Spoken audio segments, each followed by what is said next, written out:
Bendito Padre Celestial, como siempre ponemos en tus benditas manos todas y cada una de las cosas que nosotros hacemos, Señor, pero principalmente cuando se trata de la vida eterna, cuando se trata del ministerio, Señor, de todas esas cosas espirituales que tú nos enseñas a través de estos seminarios, mi Dios. Ayúdanos, Padre mío, que tu Espíritu Santo sea en nosotros, para que de esa manera nosotros podamos comprender todas las cosas relevantes, mi Señor, que hemos estado viendo a través de estos talleres. Necesitamos grabarnos muchas de estas cosas, Padre, las principales, sobre todo los datos principales de la historia de la iglesia cristiana, Señor, para no repetir los grandes errores que han habido en la historia, Señor, y para inspirarnos a través de las grandes cosas que sí se han llegado a hacer a través de la iglesia cristiana también, mi Dios. Te pedimos que en estos momentos tu corazón sea en el nuestro, Padre, para que de esa manera también nuestras mentes puedan estar llenas de tus sentimientos, Señor. En el nombre precioso de Cristo Jesús. Amén. Okay. Muy bien, ahí está la portada de nuestro taller del día de hoy, para que le saquen foto.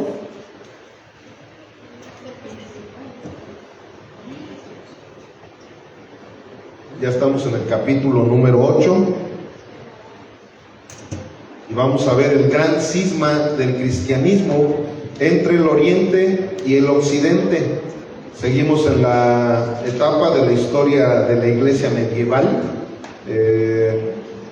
Aquí, y bueno, ya estamos casi en la recta final de esta etapa, pero conforme hemos estado viendo, pues muchas de las situaciones que fueron aconteciendo en la iglesia cristiana en la época medieval, pues vemos que todo fue una serie de errores, una serie de excesos, y todo eso pues llevó a este famoso llamado el gran cisma del cristianismo.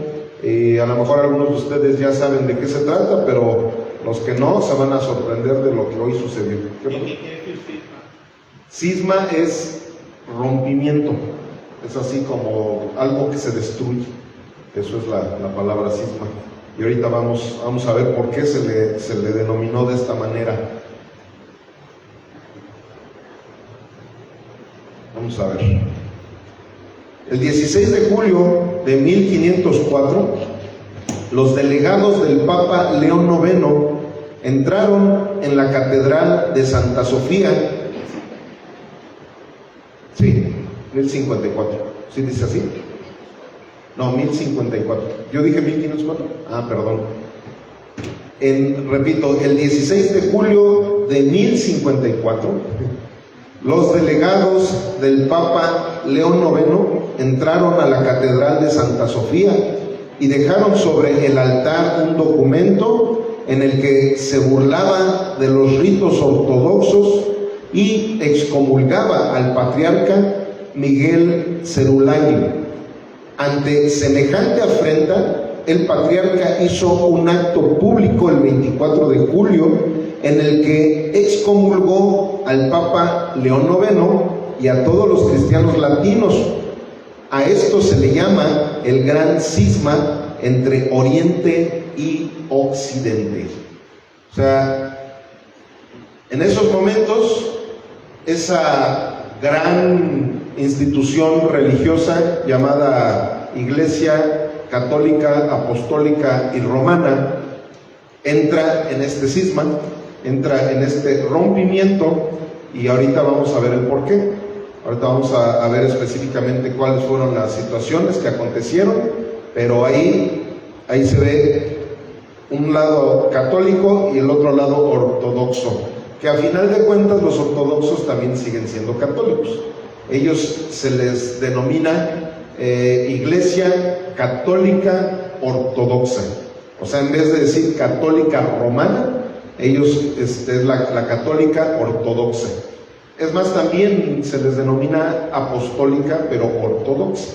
Lo único que cambió, en vez de seguir siendo romana, ahora es ortodoxa.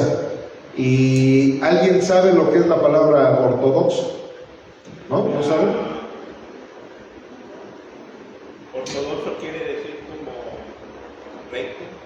Así es, algo algo recto, algo solemne, algo que está dentro de. Eso es la ortodoxia. Entonces, precisamente ellos se les empezó a catalogar así ortodoxos, o ellos mismos se autodenominaron como ortodoxos, como diciendo: nosotros queremos seguir en lo que se nos había enseñado y no queremos contribuir en las nuevas prácticas que ustedes están llevando a cabo. Y ahorita vamos a ver, ¿verdad? Aparentemente sí hubo muchas cosas que ellos, a la luz o a la pequeñita luz que ellos alcanzaron a ver en la Biblia, porque aunque la Biblia es una luz tremenda, pero ellos no la vieron al 100%, entonces sí vieron 2 que 3 detalles que definitivamente sí podría yo estar a favor de los ortodoxos. Sin embargo, ahorita vamos a ver que no fue porque realmente, como tipo Martín Lutero, ¿no? Que él sí quería regresar a las escrituras de una manera totalmente bíblica, y eso fue algo muy diferente a lo que estas personas, ellos como que fue un intento así como lo que pasó en la Reforma, pero no, aquí hubo más fines políticos también, fines de poder y todo eso, más que realmente guardar la ortodoxia como ellos se quisieron catalogar. Ok, vamos a continuar. El cisma de Occidente.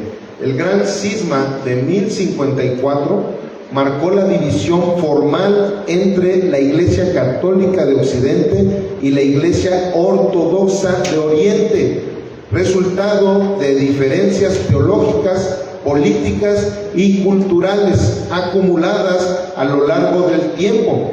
Este evento no fue un evento aislado, sino el punto culminante de un proceso de distanciamiento entre ambas ramas del cristianismo. ¿Ok? Todo esto es introducción, y pues vamos al contexto histórico. Vamos a ver qué fue lo que sucedió, cuál fue el contexto. Aquí, como inciso A, dice: la Iglesia unida en los primeros siglos. Durante los primeros siglos el cristianismo existía una sola iglesia, aunque con diversas sedes importantes: patriarcados, Roma, Constantinopla, Alejandría, Antioquía y Jerusalén. A partir del siglo IV, con la conversión de Constantino y el edicto de Milán en el año 313, la iglesia se asoció más estrechamente al poder imperial. B. División política del Imperio Romano. En el año 395 el Imperio Romano se dividió en Occidente, todo lo que es Roma, o sea, lo que es Italia, toda esa parte de ahí, y Oriente, que era el Imperio Bizancio, que es lo que se conocía en aquel entonces como Constantinopla, que ahorita es Hamburgo, creo, si mal no recuerdo. ¿Verdad? ¿Es Turquía? No, creo que es Hamburgo. Eso es lo que era Constantinopla. Esto trajo diferencias culturales, lingüísticas, latín versus griego, y administrativas. Todos los que estaban en Roma, toda la parte occidental de Europa, hablaban latín, o sea, eran latinos, así como pues, eran italianos, los españoles.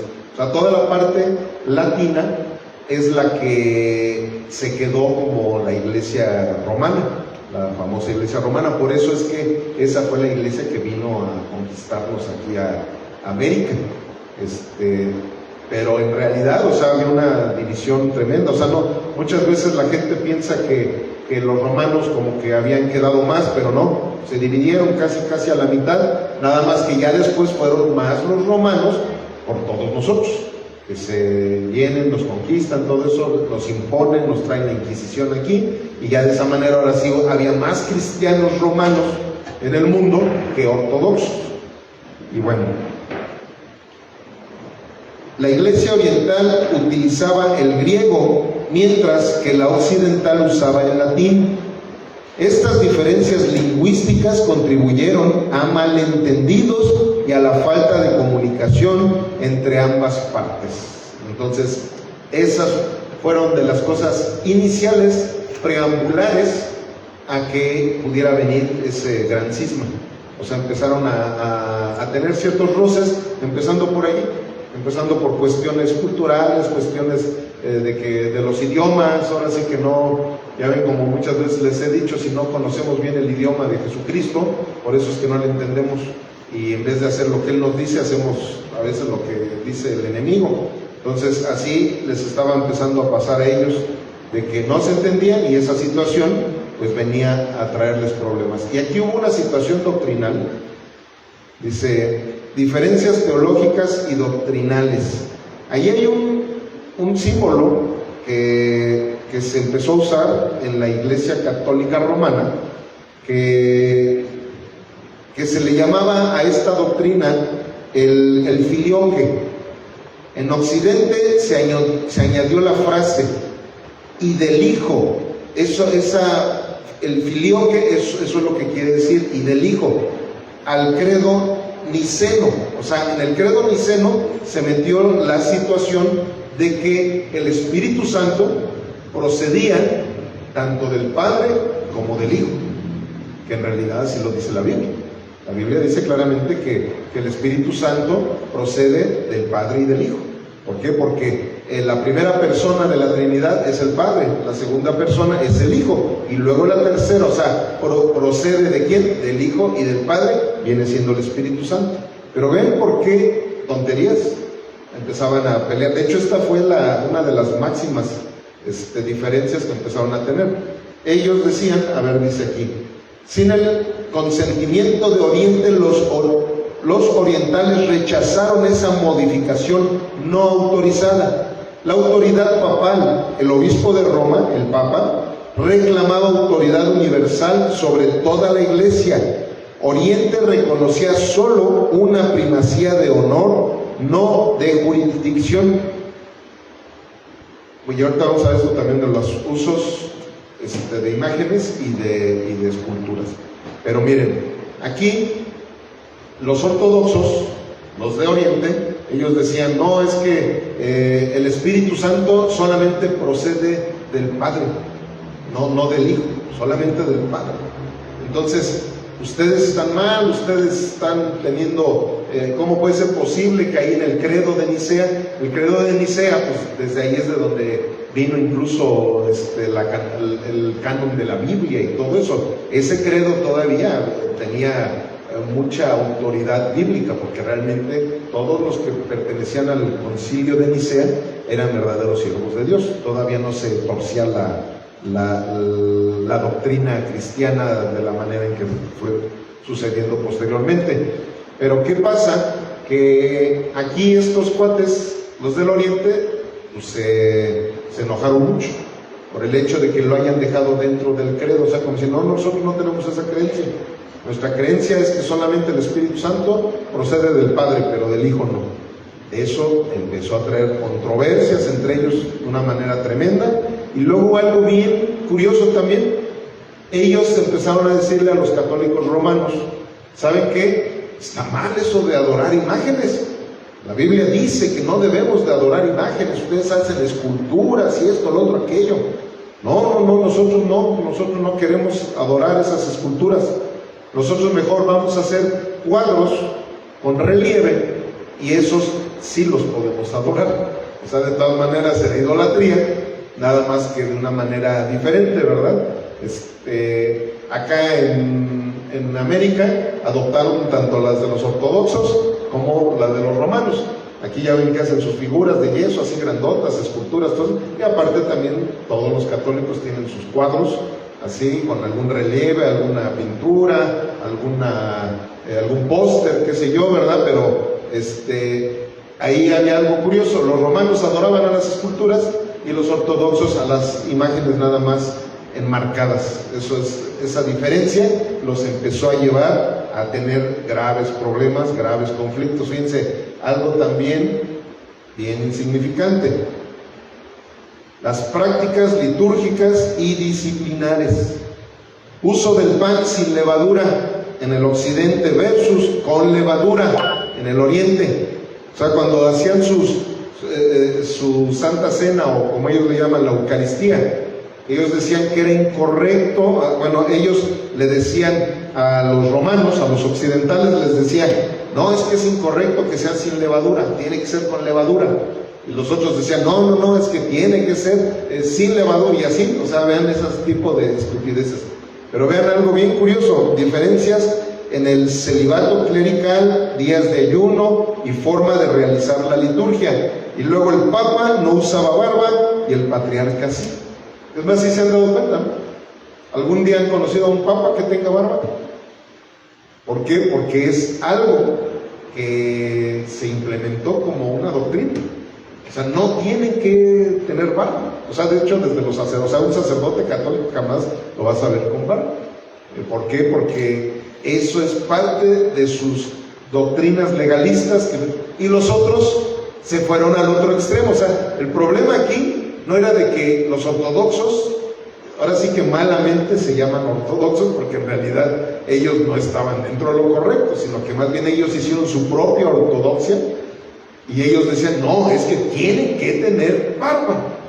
Entonces tú vas a ver a todos los patriarcas, ahí están los patriarcas de estos últimos tiempos. Bueno, el patriarca de estos últimos tiempos y el Papa, ¿verdad? Que todos lo conocemos. Normalmente así están todos los patriarcas, con sus barbotas. Ellos no pueden estar lampiños, ellos tienen que tener barba. Yo no sé, ¿verdad? Si de repente a lo mejor su piel no les da barba y ya no pueden ser patriarcas, ¿verdad? Porque a fuerzas tienen que ser barbones. Esas fueron de las diferencias que empezaron a traer problemas. Empezaron ahí con sus situaciones y miren, aquí vamos a ver los factores políticos. De hecho, ahí estamos viendo el mapa de cómo fue que se dividió. Aquí está todo lo latino y aquí está todo lo griego, todo lo occidente y todo lo oriental. ¿Me vieron? Aquí vemos todo esto fue lo que se quedó como la iglesia romana, y todo esto es la iglesia ortodoxa, la del occidente, la del oriente. ¿Se dan cuenta? Está a la mitad. Pues ahí se dividió, ahora sí que se dividió completamente la iglesia católica. Ya quedaron unos siendo los ortodoxos y los otros siendo los romanos. O católicos, como ellos se los siguieron adoptando. Ellos siguieron diciendo, no, nosotros somos católicos, ustedes son ortodoxos. Pues ya hasta cambiaron el nombre de apodo, por así decirlo. Entonces así fue como se manejó. Dice, factores políticos y culturales, rivalidad entre Roma y Constantinopla, intervención de emperadores bizantinos en asuntos eclesiásticos, dificultades de comunicación y barreras idiomáticas.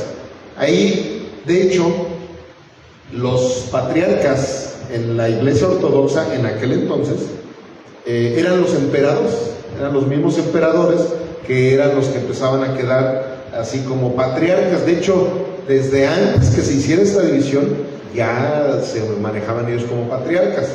Y ellos, incluso, una de las situaciones que ellos manejan en su ortodoxia, en su doctrina, es que ellos como patriarcas son los principales, pero con igualdad. O sea, ahí no, eso es algo que sí yo lo empecé a ver en ese aspecto más cercano a la doctrina bíblica que lo que hacen los romanos, ¿verdad? Ahí por lo menos ellos, si uno es patriarca, él se considera como el líder, pero con igualdad, así como nosotros los pastores. O sea, yo soy el líder de aquí de la iglesia, pero todos estamos por igual.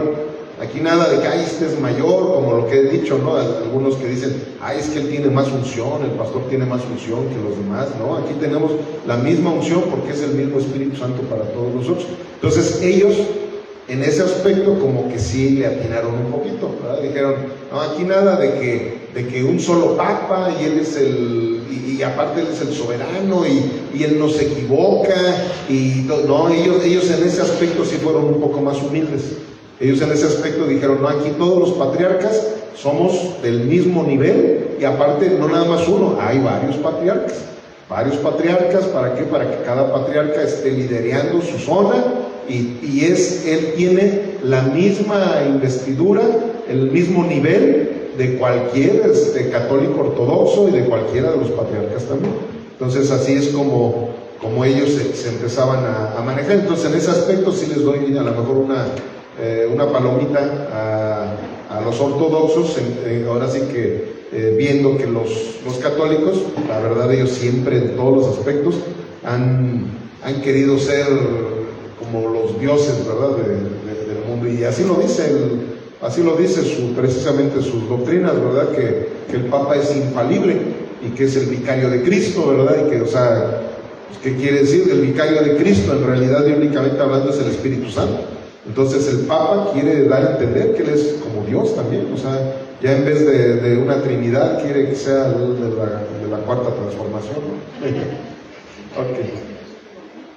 ¿Perdón? Infalible es que no se equivocan nunca. Ya van a usar los mosquitos aquí, me están molestando. Bueno, continuamos. Número 3, el cisma de 1054. El evento clave en 1054, el cardenal Humberto, enviado del Papa León IX, colocó una bula de excomunión sobre el altar de la iglesia de Santa Sofía en Constantinopla, excomulgando al patriarca Miguel Cerulario. Miguel Cerulario era el emperador de Constantinopla. Pero ¿qué sucede? Pues él, como les digo, pasaba a ser el patriarca. En respuesta, el patriarca excomulgó a los enviados del Papa. Aunque los documentos fueron revocados más tarde, la ruptura fue definitiva. O sea, vean la ridiculez, ¿verdad?, que empezó a suceder allí. Llega el enviado del Papa con una bula, un escrito, diciendo el patriarca Miguelón queda excomulgado. Y el patriarca Miguelón dice, pues también la Iglesia Católica Romana queda excomulgada, porque aquí está hablando de una manera oficial de quiénes fueron los personajes, pero en realidad, al estar excomulgando a los líderes, estaban excomulgando a todo el pueblo. O sea, y curioso, ambos quedaron excomulgados, ¿no? O sea, el Papa excomulga a los patriarcas con todo y su gente, y los patriarcas excomulgan al Papa también con todos los cristianos romanos. Entonces, eso oficialmente fue lo que ya dio la ruptura. Por eso es que oficialmente el año 1054 es cuando se habla de este cisma de la Iglesia Católica. Pero en realidad, y ahorita lo vamos a ver más adelante, bueno, a ver, ahorita veo. Si no lo vemos más adelante, de una vez se los voy a ir adelantando. En realidad, más adelante, en el año 1224, más o menos, si mal no recuerdo, ahorita vemos el dato, si sí aparece aquí, porque es que hay cosas que ya me las sé, y hay cosas que pues, no las llego a apuntar aquí, pero las puedo comentar. Como 100 años después de que fue este suceso, o un poquito más, 150, 180 años más, de plano empezaron a haber una situación de rivalidad tremenda, a tal grado que el Papa lleva a cabo otra cruzada en contra de los del Oriente.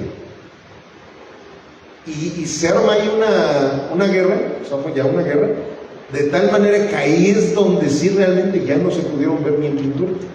Antes, o sea, en el año 1054, así como que dijeron, ya yo respeto tu doctrina, tú respetas la mía, pero seguían siendo cuates. O sea, seguía habiendo una relación. Así que el Papa con los papas, así como últimamente ya empezó, esa foto que les enseñé del Papa Francisco con el patriarca, no me acuerdo cómo se llamaba ese patriarca, así se veían en aquel entonces, aunque ya se habían dividido, pero seguían siendo cuates. Pero cuando viene esa cruzada, que el Papa armó, como lo hemos platicado, los papas tenían sus ejércitos, todo eso, allí sí hubo ya un rompimiento completo. Ahí sí ya no se podía, ahora sí ya no se podían ver ni en pintura. Sí, Richard. analizando las acciones de los dos bandos, ¿no? De sus divisiones y sus puntos de vista, porque de alguna manera ellos andaban examinando si doctrinalmente lo hacían bien o por qué se dividían, y considera que alguno de los dos grupos sí estaba buscando la voluntad de Dios. No, ninguno de los dos grupos buscaba la voluntad de Dios. Los dos grupos estaban actuando por orgullo, estaban actuando por diferencias superficiales. O sea, realmente es como cuando lo que por pasó... poder religioso también se puede Así decir. es, por poder religioso. Ellos no querían someterse al Papa. O sea, es que a final de cuentas empezó a haber pues, una opresión tremenda por el Papa. O sea, el Papa les decía esto, ¿y qué sucede? Que como ambos grupos tenían sus creencias culturales, no solamente religiosas, ahí era donde empezaban a entrar en broncas. Ahí era donde entonces empezaban a decir, no, ¿yo por qué voy a dejar que el Papa nos diga que simplemente la misa se tiene que dar en latín? No le entendemos nada. Y No que entendemos también, nada. quizás los ingresos económicos pudieran ser exigidos del Papa. También, de igual manera, o sea, todo el dinero que entraba, que era muchísimo dinero, eran las mayores riquezas, sobre todo de la era medieval, pues eran del clero. Entonces, eran situaciones de poder, eran situaciones, como lo dice aquí, culturales, lingüísticas, pero no había cuestiones en donde quisieran realmente guardar la doctrina de la Biblia, sino más bien sus costumbres. Eso era lo que apelaban, pero no, ¿por qué? Porque ni siquiera habían citas bíblicas que dijeran, como la Biblia dice, a la luz de la palabra, ustedes están haciendo herejías y no queremos participar. No, nada que ver con lo que sí sucedió en el año 1521. Se puede entender, pastor, que entonces muchos servidores de menor rango, muchas personas que sí querían amar a Dios, buscar de Dios, pues se puede decir que eran los que sí preservaban. Sí, nada más que de una manera pues, se sujetaban a final de cuentas. O sea, en aquel entonces, imagínate, y más por cuestiones de crónicas, todo eso que se llevaron a cabo en aquel entonces, llegaban a haber situaciones de celo doctrinal bíblico verdadero, pero en algunos de los monasterios, pero no a los niveles papales. Porque hoy en día los servidores como San Francisco de Asís no eran líderes políticos del Vaticano, sino que fueron reconocidos por sus obras. Así es. San Agustín, que es un super teólogo. Entonces, que me preguntaba si San Agustín es así, mis respetos. Eran personas que sí centradamente querían hacer la voluntad de Dios. Así es. De hecho, San Agustín de Hipona, yo creo que si él hubiera vivido, que serán unos 3, 4 siglos después, él se hubiera enfrentado al Papa, así tipo Martín Lutero. Pero como él en el siglo IV, siglo V, todavía no habían tantas herejías como empezaron a surgir con cada Papa y con cada Papa, por eso Agustín lo único que hizo es sus aportaciones literarias, que fueron buenísimas. Les recomiendo los libros de San Agustín de Hipona. Y él, sus aportaciones eran esas: enseñar. Por eso toda la orden agustiniana era la orden más teológica de todas las órdenes. De ahí fue donde salió Martín Lutero, de la orden agustiniana. Entonces, Agustín de Hipona, si él ha vivido en la época de Lutero, o incluso un poquito antes, cuando empezaron los reformadores, él hubiera sido parte de esos reformadores. Fíjense que algo curioso es que en nuestra era en México, pues yo no recuerdo algún hombre que se haya reconocido como un siervo sobresaliente. No. O sea, aquí sí fue México, lamentablemente conquista, Sí, mira, poderío pero acuérdate que seguimos haciendo la historia de la iglesia cristiana. Entonces, ahorita en la actualidad, ya hay algunos, no, desgraciadamente no muchos, hay algunos teólogos mexicanos que van a pasar a la historia, o vamos, porque yo soy uno de ellos, vamos a pasar a la historia como reformadores de la iglesia del siglo XXI. Pero apenas se están empezando a ver, empezamos a ver reformadores en México, en donde sí hay, de hecho los reformadores más reconocidos de estos últimos tiempos son en Centroamérica, ahí Sugel Michelén, Miguel Núñez. Hace poquito sacaron una estadística de los países donde más está brotando el crecimiento cristiano y la pasión espiritual. Solamente es en 3 continentes: en Asia, en África y Latinoamérica. Y en los demás países, que era Europa, que era Rusia, Occidente, están apagados. Sí, o sea, ya no son los que antes eran los más fuertes en buscar de Dios, en enviar misioneros, en crecimiento cristiano. Dice, ahora son los que se están apagando. Sí, a nivel no, mundial. la verdad es que, haz cuenta, lo que es Sugel Michelén y Miguel Núñez, ellos están a un nivel de John MacArthur, que acaba de fallecer, en paz descanse. Ellos están a ese nivel, y la verdad es que en Estados Unidos ya no hay tantos grandes teólogos como lo había.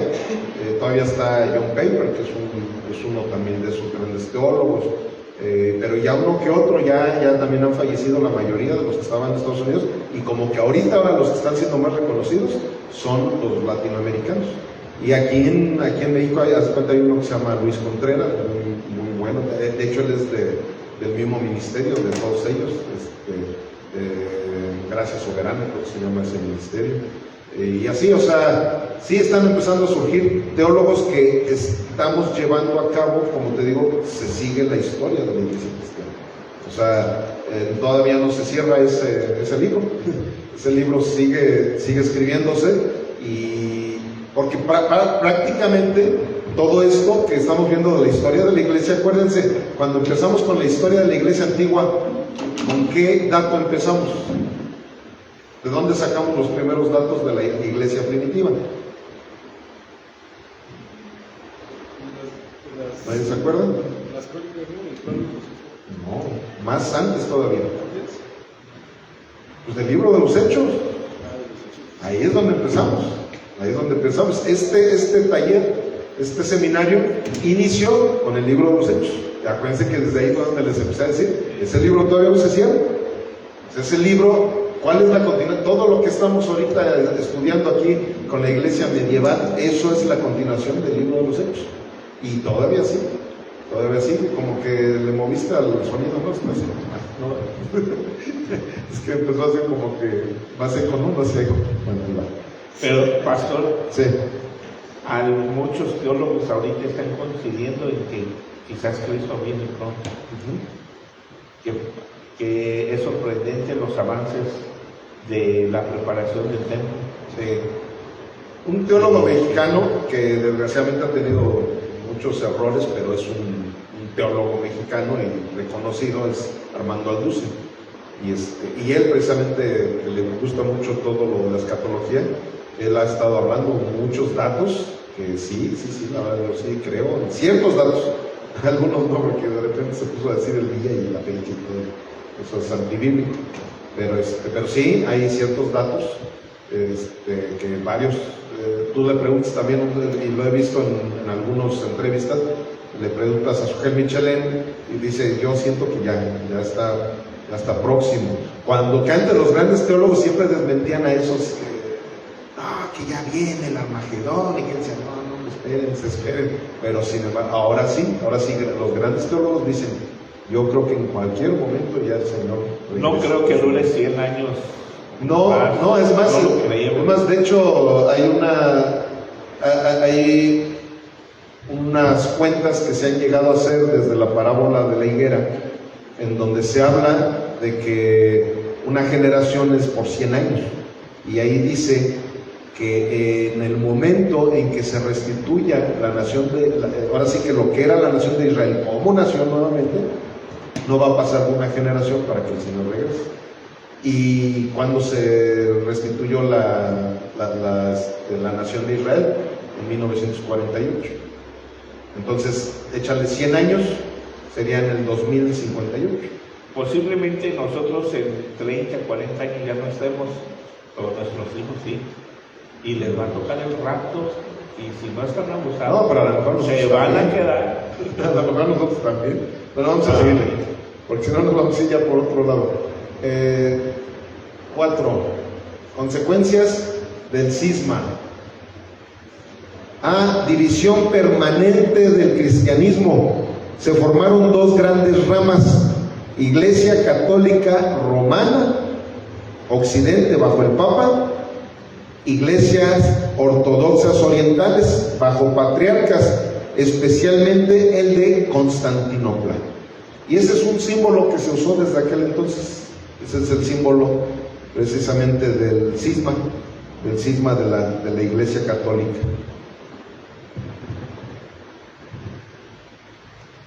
Ok. B. Impacto duradero. Siglos de desconfianza mutua. Cruzadas posteriores, era lo que les comentaba hace ratito. Cruzadas posteriores como el saqueo de Constantinopla en 1204 empeoraron la relación. Lo que les comentaba hace ratito. Fue en el 1204, yo estaba diciendo que en el 24. Perdón, era en 1204. O sea, 150 años después. Llega esta cruzada que fue el saqueo de Constantinopla. A pesar de esfuerzos ecuménicos modernos, la comunión plena aún no ha sido restaurada. Ya ven que la Iglesia Católica Romana es la sede principal del ecumenismo. Y el ecumenismo suena como que hay muy padre, ¿verdad? Porque el ecumenismo es el que quiere unir todas las religiones. Pero los que hemos leído la Biblia, vemos que el que va a unir todas las religiones es ¿quién? El anticristo. ¿Me explico? Entonces el ecumenismo no es de Dios. Es de eso de jamás. Es más, que Jesús dijo: yo no vine a traer paz en el mundo, yo vine a traer espada.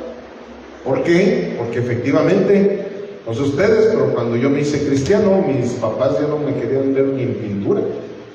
Y así llega a pasar con todos los que nos hacemos cristianos.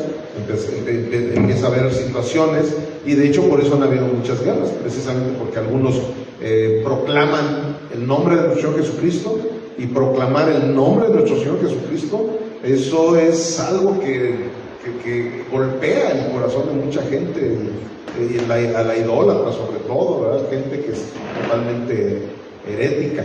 Entonces, aquí vemos que esta situación del ecumenismo, pues lógico que ha tratado de tener cierto concilio. Por eso vimos la foto hace ratito del Papa Francisco con el patriarca, porque no, hombre, se llevan de acuerdo. Es más, los patriarcas tienen la costumbre de saludarse de beso, pero en la boca. Entonces el Papa, pues, para seguir sus tradiciones, agarra y se da unos besotones en la boca cuando se llegan a saludar. Y la verdad es que eso no, la Biblia habla del ósculo santo, pero el ósculo santo es darnos beso en la mejilla, o sea, beso como corresponda, ¿no? ¿Me explico? Pero bueno, son culturas, son tradiciones, y con tal de que el ecumenismo salga a flote, llegue pues, a sus besotes. Y no nada más con él, con el patriarca, con cualquiera de líderes religiosos o políticos de otras naciones que tengan esas costumbres, el Papa se dan sus besotes en la boca. Entonces, eso es el ecumenismo, el que tratan de tener buena relación. Entonces, eso del ecumenismo ha traído ya otra vez buenas relaciones entre la Iglesia occidental y la Iglesia oriental. Pero al final de cuentas ya como respeto, ¿no? Así como diciendo, bueno, yo me llevo bien con los presbiterianos, me llevo bien con los bautistas, me llevo bien con los pentecostales, pero cada quien su religión, ahora sí como dice el dicho, ¿no? Ahora sí que cada quien su religión. Así es como se ha llevado a cabo esa relación ahorita. Y ya estamos con esto terminando.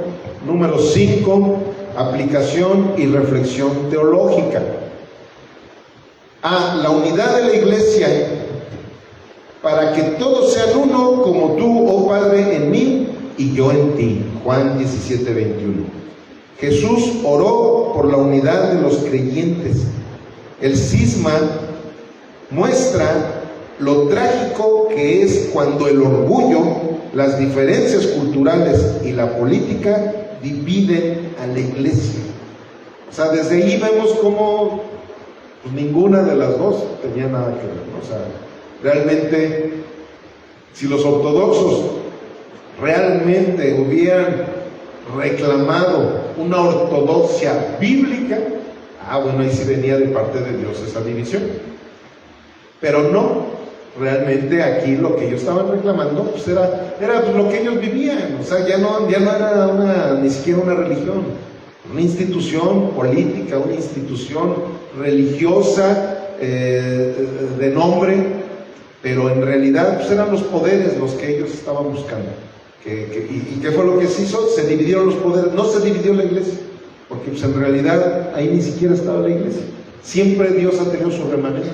Siempre los bautistas dicen que Dios son lo presente, son cositas que ahí luego batalló con ellos, pero no, en realidad no había ni siquiera nombre de esa remanente escogido. El remanente escogido ni siquiera salía, no, somos la religión fulanita, sultanita, no. Ellos se guardaban, como la Sagrada Escritura lo dice, cuando predicaban lo hacían en lugares ocultos, de ahí vienen las catacumbas.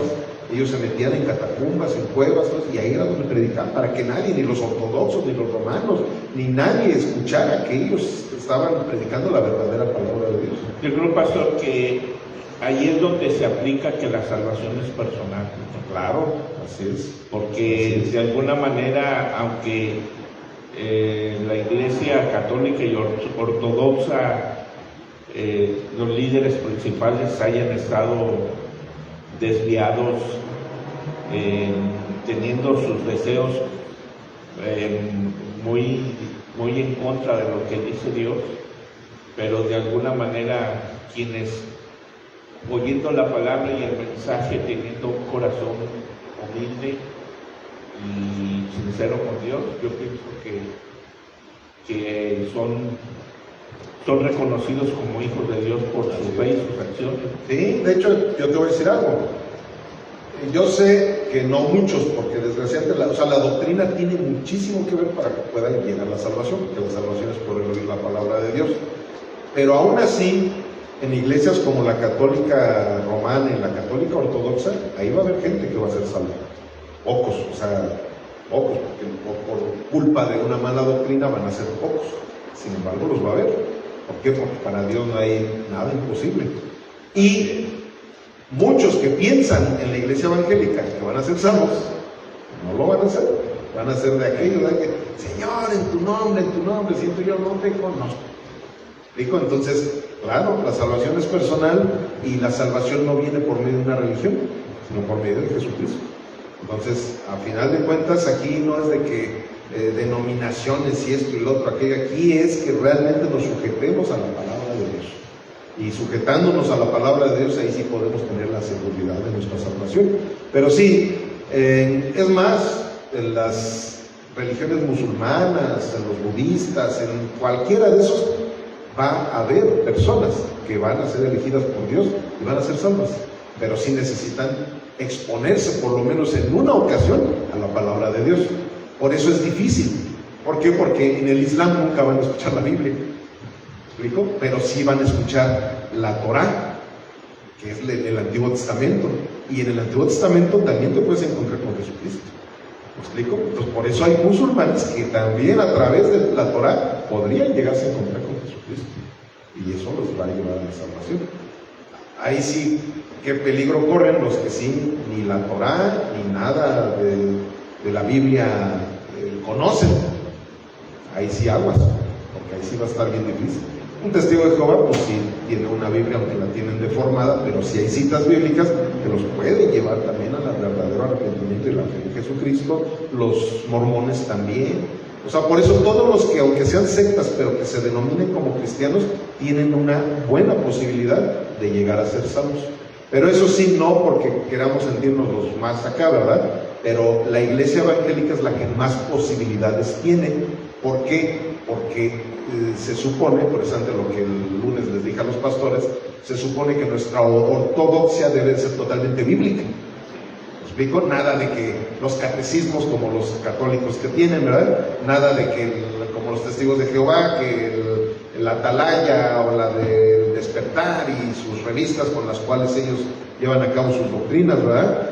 Nada como los musulmanes, ¿verdad? Que tienen el Corán, ¿verdad? Nosotros se supone que ahí es donde más gente va a haber salva. ¿Por qué? Porque nuestra base es la Biblia. Al ser nuestra base la Biblia, entonces ahí tenemos mayores posibilidades de que dentro de la iglesia evangélica sea donde más nacidos de nuevo puedan existir. Y es que esta grande ventaja que tiene la iglesia cristiana es que el conocimiento te da el discernimiento cuando tus autoridades son hombres de Dios. Así es, claro, eso tiene muchísimo que ver también. Entonces, se percibe de que uno no esté buscando al hombre, sino a Dios. Así es. Es que un verdadero hombre de Dios siempre te va a llevar a Jesucristo. O sea, no te va a llevar a la religión, no te va a llevar a él, no te va a llevar a sus costumbres, sino a lo que la Biblia... En el caso de la historia de Nazón, un líder de la iglesia Luz del Mundo, que le han hallado sus fechorías y que está siendo encarcelado por las acusaciones que tiene.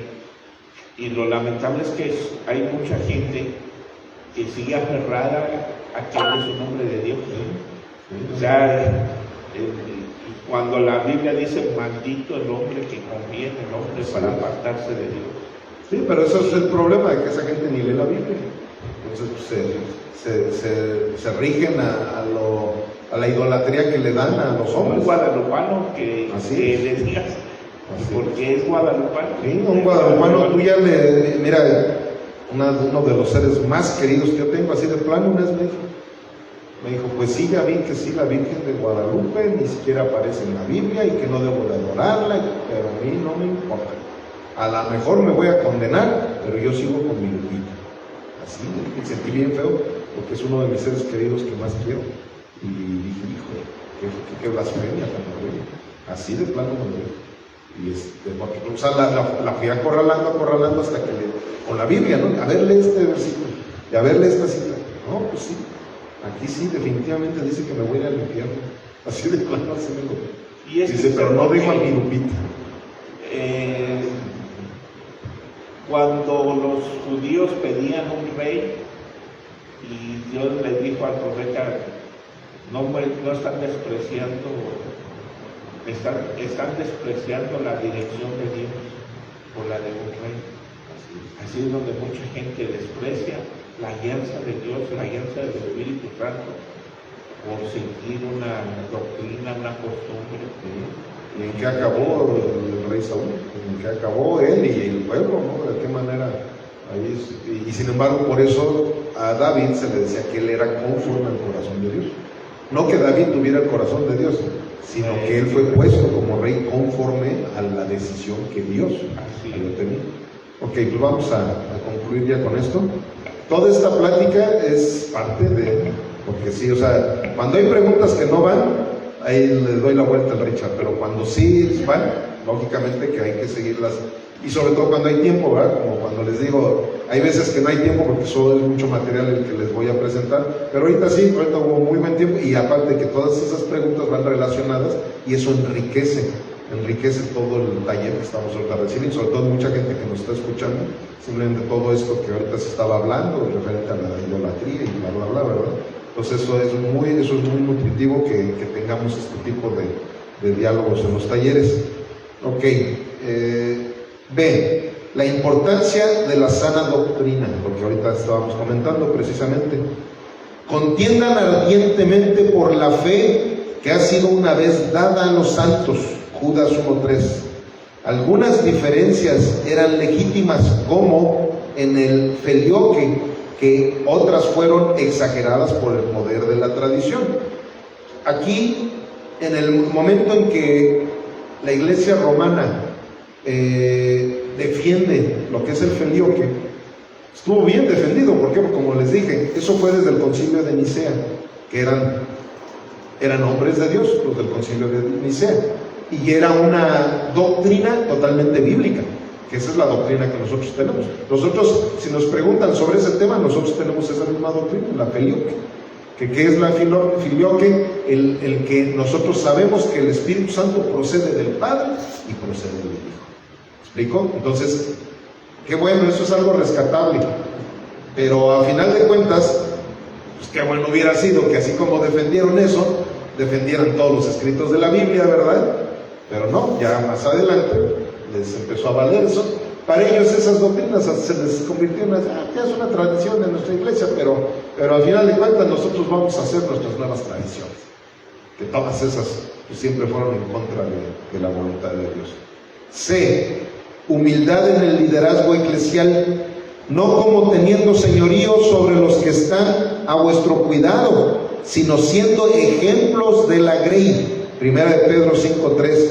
La lucha por el poder entre patriarcas y papas contradijo el modelo de liderazgo de Cristo. O sea, en ese aspecto sí también ahora los ortodoxos tenían cierta razón.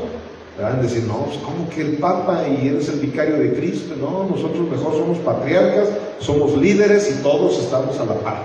En ese aspecto ellos sí guardaron un poquito la ortodoxia bíblica, ¿verdad? Pero como ahorita lo estaba diciendo, más que nada ellos ya lo buscaban como pretexto. Vamos a buscar pretextos, y como no conocían bien la Biblia y menos los emperadores bizantinos iban a conocer bien la Biblia, pues una que otra cosita ahí, ellos se basaban más en las tradiciones que en lo que la Biblia pudiera haber dicho. Y ya eran pretextos, ¿para qué? Pues para llevar a cabo esa división, que pues a final de cuentas les salió muy bien la división.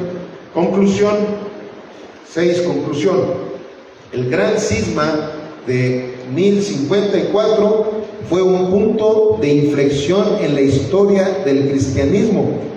Más que un simple desacuerdo doctrinal, fue el resultado de siglos de tensiones acumuladas. Nos recuerda la necesidad de la humildad, la sana doctrina y el amor fraternal en la Iglesia de Cristo. Ahí está un papa representando al occidente que se peleó con el patriarca representando al oriente. ¿Sabes que yo luego voy a hacer cómics y todas esas cosas a ver si? Y ya por último, en resumen, un cisma, ahí te habla Sarita. Un cisma es una división o separación, especialmente en el contexto religioso, donde una parte de la iglesia se separa de la autoridad principal, ya sea por desacuerdos doctrinales, disputas de poder o diferencias culturales, como aquí lo vimos. ¿Verdad? ¿Alguna pregunta? ¿Todo bien?